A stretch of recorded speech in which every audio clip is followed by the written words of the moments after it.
Hi, Captains. This morning I would like to show you the What Can I Do with a Majoring guide. So we'll start here on the Handshake homepage. The first thing we'll do is select the Career Center tab on the left, and then we'll select the Resources tab second in from the left here. And then we'll scroll down to the What Can I Do with a Majoring guide, and we'll select that, and then select this link here. This will take us out to the Tribble Library LibGuide page for What Can I Do with a Major in. And you can see here at the top, we have all of our different majors. Some of them are broken down into submajors as well. And you can choose the major that fits you best, whether this is your major or your minor, whichever you're interested in entering a career in that field. So for today, we'll click on Communication Studies. Now on the left side of the page here, it's going to be a description of what communication studies is and also some knowledge, skills, and abilities that employers expect students who graduate with this degree to come into the workforce with already based on their academics here. Now going to the right, we have other steps that you can take, whether that's taking our focus or whether that's looking at alumni on LinkedIn or completing your LinkedIn or Handshake profiles or your resume or exploring careers further with us by making an appointment. If you scroll down, there are some related links to some professional associations as well as job boards specific to communication studies. And then below that, if you are interested in continuing your education, there are links to how to prepare for graduate school and law school that's specific to this major.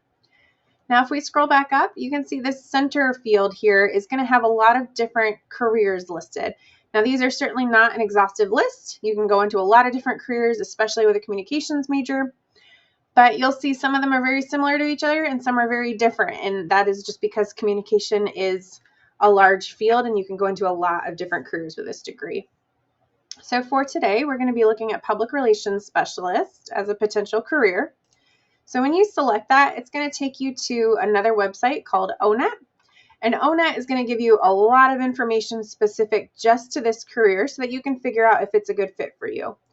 The first thing we'll look at is this task list. It's going to tell you all kinds of different tasks that you might have to do as part of this job. Something that's really helpful as you're looking through it, if you're finding that you like about 5 of the tasks on here, maybe more, but there's a whole lot that you don't like on here. If you select this button here at the bottom, Find Occupations Related to Multiple Tasks, you can choose the tasks that you do think would be fun to do. And then when you select Go, ONET will actually select jobs for you that have that as part of their task list, but maybe not some of the other tasks that you might not like as much.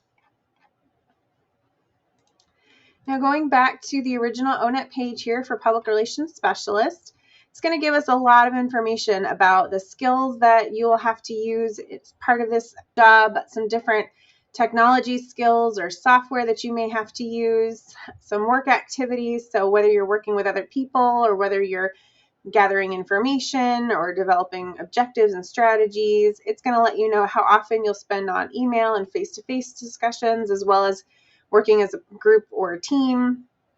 This job zone field is going to show you what kind of education you will need to go into this career and what kind of skills and knowledge and maybe some training that you might need as well. Now, these trainings may be different based on where you live, so this also gives you the ability to search where you might live after graduation and what training you might need there. As we continue to scroll down, you can see there's a lot of other information on here based on what skills you might need in this career, what knowledge you might need, again, what kind of education you might need. So if you need a graduate degree or if a bachelor's degree is all that's required. And if you want to scroll down a little bit further there, you can see the different interests. So these will line up to the ONET interest profiler and will let you know if your interests line up to this kind of career, what your work values would be in this career and whether they line up with the work values that you find fulfilling, as well as different work styles as part of this career. So different things that you would be looking for in a job that would fit kind of what you specifically are interested in versus somebody else. And then you can also see here, you can look at the different salary for this position. So salary can change based on where you live, sometimes very significantly. And so you can use this as a resource to explore where you might want to live after graduation if this is the career that you want. A couple last things here. You can look at different current job openings on the web for this career by zip code as well. There is a non-specific to you related occupation group here. So earlier we went through picking tasks that are specific to you that you would enjoy. This one is just based on these jobs are similar to the public relations specialist job. And then lastly, sources of additional information. These are going to be a lot of those professional associations that you can look at for finding jobs as well.